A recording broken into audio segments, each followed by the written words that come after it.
Hello dear family, welcome back to my channel. Hope you guys very well. रोज़ सुबह की तरह आज भी मैं विंडो के पास गई एंड मैंने पॉट में पानी डाला। बर्ड्स के लिए जो आती हैं उनको मतलब पानी पीने के लिए मैं यहाँ पे पानी रखती हूँ, तो हर सुबह और आज भी मैं रखने आई थी स्पेशली मेरी सोना के लिए। जब से वो आने लगी थी मैं यहाँ पे पानी रखना स्टार्ट कर दिया, उसके खाने के लिए भी कुछ ना कुछ। बट आज का दिन मेरे लिए बहुत ही ख़राब था क्योंकि जब मैंने देखा तो मतलब मैं बहुत ही ज़्यादा दुखी हुई। मुझे कुछ समझ में नहीं आ रहा था कि ऐसे कैसे हो गया। आप देख सकते हो सोना नीचे मरी पड़ी है और मुझे पता ही नहीं मतलब ये कैसे हो गया। फिर मैं दौड़ के गई, मैंने ग्लव्स लिए और जब मैंने मम्मी को बताया तो मम्मी ने मुझे लाके एक नमक का पैकेट दिया। उन्होंने बोला कि इसको डाल के अगर मैं उसको मतलब गाड़ूँगी मिट्टी के अंदर तो वो उसकी जो बॉडी है वो जल्दी गल जाएगी एंड कीड़े वगैरह भी नहीं लगते, बॉडी ख़राब नहीं होगी उसकी।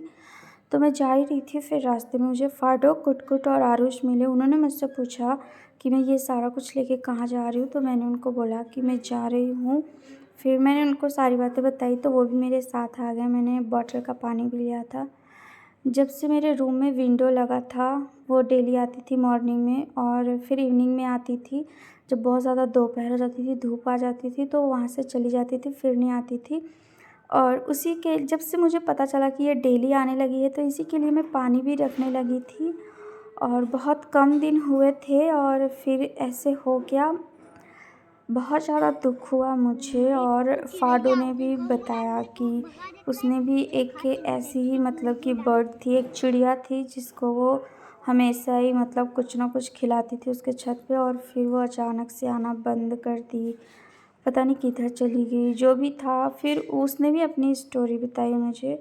तो मिट्टी जो है वो बहुत ही ज़्यादा हार्ड हो गई थी, मतलब मैंने बहुत कोशिश की गड्ढा और बड़ा करने के लिए बट हो नहीं पा रहा था। फिर मैंने जल्दबाजी में कर दिया और जब मैं उसकी बॉडी को उठाने गई तो उसकी बॉडी पे बहुत सारी रेड वाली चींटियाँ लगी हुई थी, जिससे कि मैंने इसके टुकड़े से उसको उठा के साइड में कर दिया और फिर गड्ढे में डाल दिया। गड्ढा बहुत ज़्यादा छोटा था बट कोई बात नहीं, उसमें इसकी बॉडी अच्छे से आ गई थी। आप देख सकते हो कितनी सारी चींटियाँ लगी हुई हैं इसके ऊपर।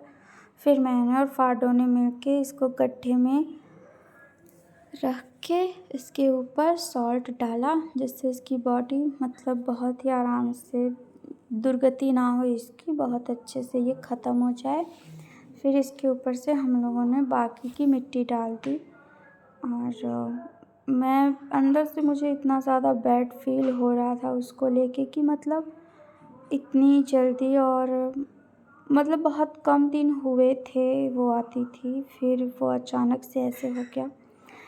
मैंने बहुत दिमाग लगाया बट मुझे समझ में नहीं आया कि ऐसे कैसे हो गया अचानक से एंड मेरी विंडो के पास ही वो मतलब कि इस तरीके से पड़ी हुई थी। और फिर इसको हम लोगों ने ज़मीन में गाड़ के ऊपर से मिट्टी और फिर उसके ऊपर से थोड़ा सा पानी डाल दिया जिससे जो मिट्टी है वो पूरी सेट हो जाए, कोई कुत्ता या बिल्ली उसको हटा के उसकी बॉडी के साथ छेड़खानी ना करे।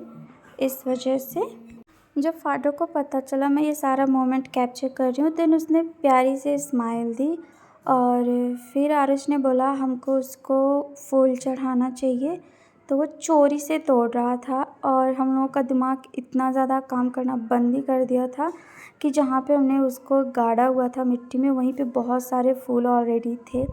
तो जिसका फूल था मैंने उनसे पूछा और फिर वहाँ से हमने तोड़े। जब आरुष ने ऐसे हाथ जोड़ा तो मुझे बहुत ही ज़्यादा अंदर से अच्छा लगा, मतलब कि ये चीज़ मुझे बहुत ही अच्छी लगी। और फिर फाडो ने भी फूल लिया हुआ था। फाडो और कुट-कुट ने साथ में उसको श्रद्धांजलि अर्पण किया, यही था। कुट-कुट बार-बार बोल रही थी उसे पत्ती वाला फूल चाहिए। देन मैंने इन तीनों को अच्छे से फूल दिया, बोला ठीक है तुम लोग चढ़ा लो अपना जो भी तुम लोगों को करना है उनका दिल रखने के लिए। तो ये था मेरी सोना का अंतिम संस्कार। Thank you.